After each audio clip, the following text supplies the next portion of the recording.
Bonsoir, messieurs, dames. Merci de votre présence. Je suis un témoin. Et devant tous les tribunaux du monde, ce qu'on demande à un témoin, c'est de dire la vérité, toute la vérité, rien que la vérité. Et on lui demande aussi de le jurer, et je le jure. J'ai commencé à témoigner assez tôt dans ma vie sur ce qui se passait en Tunisie dans les années 90. Mon premier témoignage, c'était avec des Syriens, des amis syriens de l'opposition syrienne. C'était à l'UNESCO le 15 juin 1991. Quelques années après, j'ai sorti ce livre sur le supplice tunisien, sur ce qui se passait en Tunisie toujours. Si je me fais témoin aujourd'hui, c'est parce qu'on m'a mis dans cette situation-là. Fin 2011, la Ligue arabe a constitué une mission en Syrie, une mission d'observateurs, 160 à 170 observateurs, et pour lesquels elle avait fixé une mission, bien sûr. La mission est de répondre à 4 questions. La première question est celle-ci: est-ce que les manifestations pacifiques qui se faisaient dans les villes, les villages syriens, étaient, oui ou non, contrecarrées par la violence policière? Première question. Deuxième question, est-ce qu'il y a une présence militaire massive dans les villes et les villages syriens? Troisième question, est-ce que les médias nationaux et internationaux ont une certaine présence en Syrie?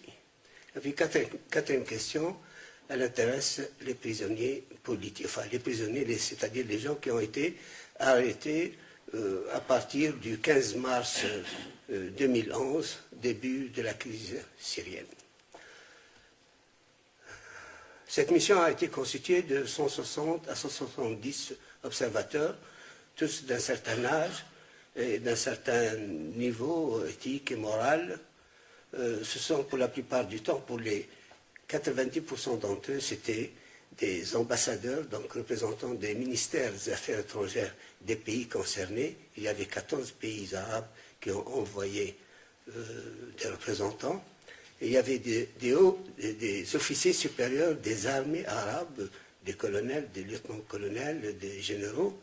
Et il y avait aussi des représentants du ministère de l'Intérieur, donc des fonctionnaires, des hauts fonctionnaires du ministère de l'Intérieur. Sur l'ensemble, il y avait 7 à 8% de représentants des sociétés civiles arabes. Nous étions une quinzaine à peu près, j'étais parmi ces gens-là. Et nous avons constitué des groupes, une quinzaine de groupes qui sont répartis sur tout le territoire syrien à raison de 10 personnes à peu près par gouvernorat, par préfecture, par quelque chose dans le genre, c'est-à-dire des arrondissements.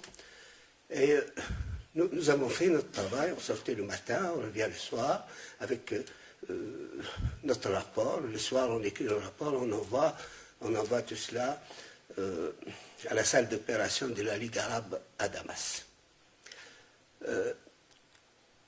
Vers le 4e, le 5e jour du début de l'opération, on a commencé à douter de cette mission, à douter de son chef, qu'on a essayé de présenter comme quelqu'un d'immoral, qu'il a été impliqué dans les affaires du Darfour, etc., ce qui n'était pas le cas du tout.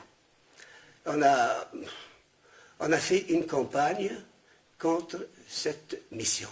Et la campagne a été menée essentiellement par les médias arabes, à leur tête, Al Jazeera, Al Arabiya, c'est-à-dire en principe par les pays qui ont envoyé cette mission. Et puis, à un certain moment, au bout de 15 jours, certains pays ont retiré leurs représentants. Au début, c'était les pays du Golfe, l'Arabie Saoudite, puis le Maroc, et ainsi de suite, la Jordanie et tout. Restés très peu nombreux, mais on a fait notre travail. On a fait un premier rapport. ce premier rapport, il est là, du moins sa traduction en français.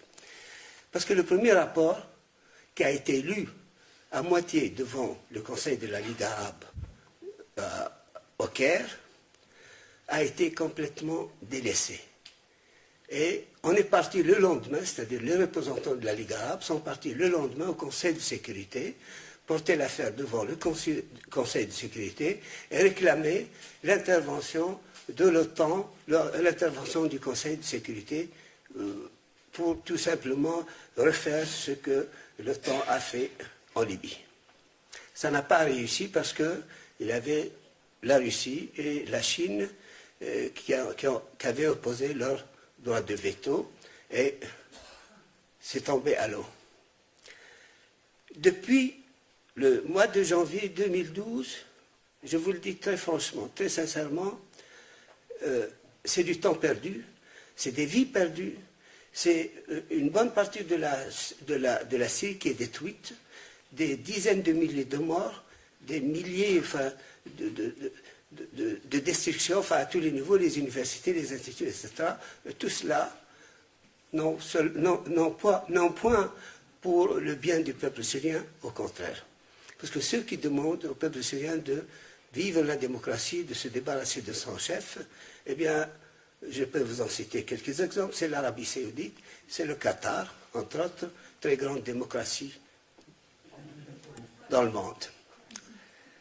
Alors, je reviens au rapport, les 4 points. Pourquoi ça a tellement gêné la Ligue arabe et pourquoi elle l'a enterré?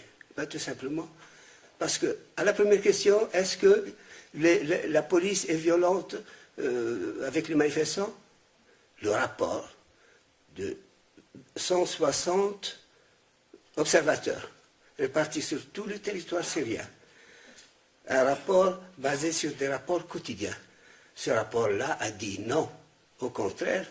Et ce qui arrive souvent, c'est que les manifestants, à l'intérieur desquels, dans les lignes desquelles il y avait des gens armés, ce sont eux qui tiraient sur la police pour la provoquer et l'obliger à tirer sur les manifestants. Et très souvent, ces gens, ces tireurs, ces gens armés, tiraient aussi bien sur les civils, c'est-à-dire leurs collègues, leurs amis avec lesquels ils manifestaient, que sur la police. Et d'une. Alors là, c'est ce qui a cassé tout le projet des ligueurs, ou disons, des chefs de cette ligue arabe, c'est-à-dire à l'époque le Qatar, entre parenthèses, qui à l'époque avait acheté, monnaie sonnante et trébuchante, l'année de la Syrie, enfin la cession de la Palestine. Actuellement, elle occupe aussi, elle est présidente de la Ligue arabe, elle a acheté, monnaie sonnante et trébuchante, la cession de Oman. C'est le Qatar, l'Arabie saoudite, et bien sûr, derrière eux, toute une panoplie d'États. Tous ceux dont les chefs crient depuis 2 ans, Bachar doit partir, Bachar partira le mois prochain, partira la semaine prochaine, etc.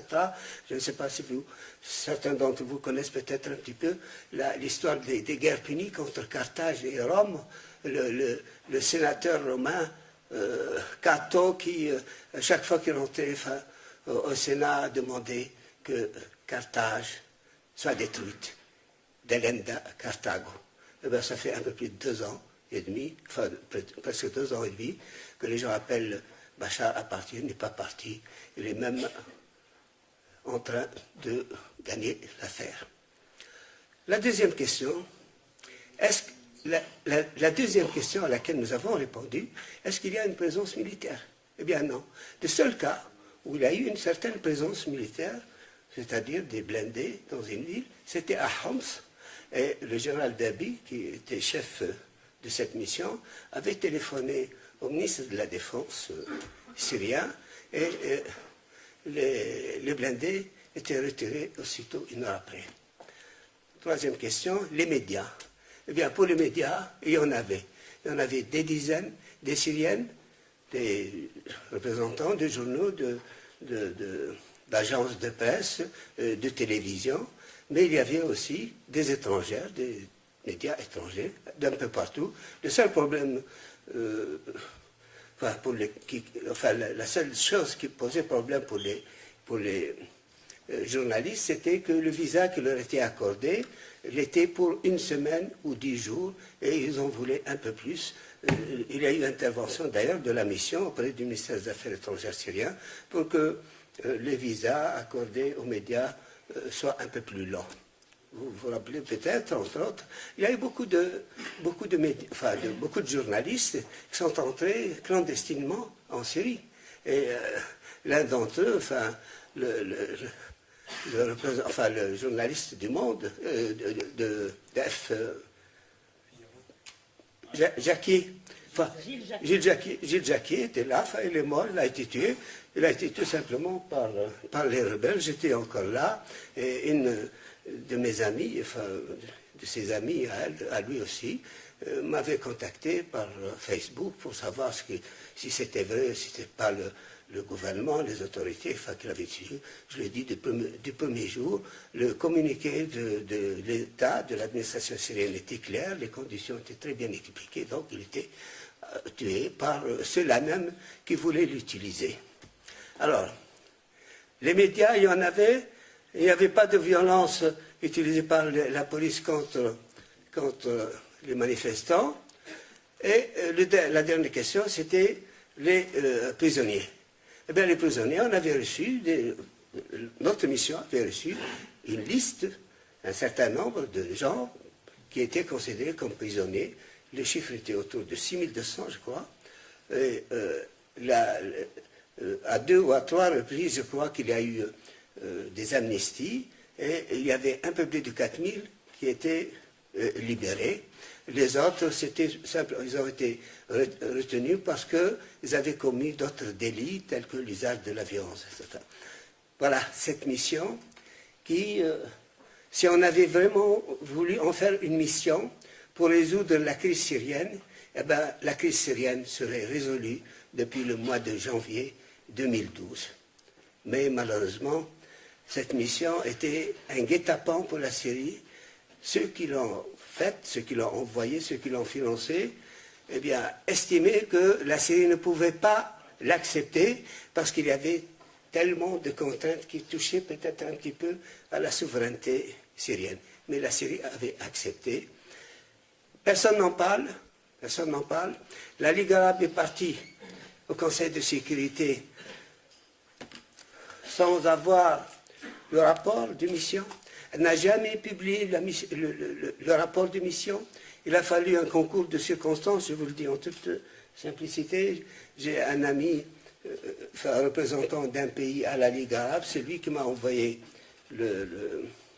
l'original, une copie du rapport. Et j'ai dû mettre à profit de certains amis pour le traduire, et c'est ainsi qu'il est sorti au monde. Depuis la mission des observateurs arabes, il y a eu 2 autres missions. Je vous le dis très franchement, la mission Kofi Annan était une des pires missions parce que c'est avec elle qu'a commencé, que la violence a flambé, qu'il y a eu une flambée de violence, que depuis la Syrie est en feu.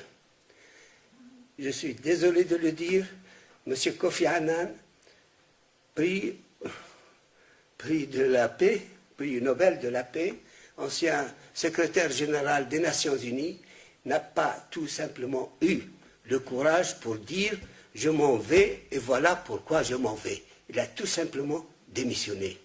Et tout le monde sait pourquoi il est parti, pourquoi il a démissionné. C'est parce qu'il ne pouvait pas dire qu'il y a tel et tel autre pays qui encourage la destruction de la Syrie, qui tue, qui incite aux tueries. Il n'a pas eu ce courage, et là, il le traînera jusqu'à la fin de sa vie. Il a eu depuis une autre mission, la mission Ebrahimi. J'ai bien l'impression que M. Ebrahimi, qui avait été à la tête de nombreuses missions de l'ONU à travers le monde, va terminer mal sa vie, parce que lui aussi, il n'aura pas le courage de dire qui est responsable de la situation actuelle en Syrie. Voilà ce que j'ai voulu vous dire en témoignant et je vous remercie.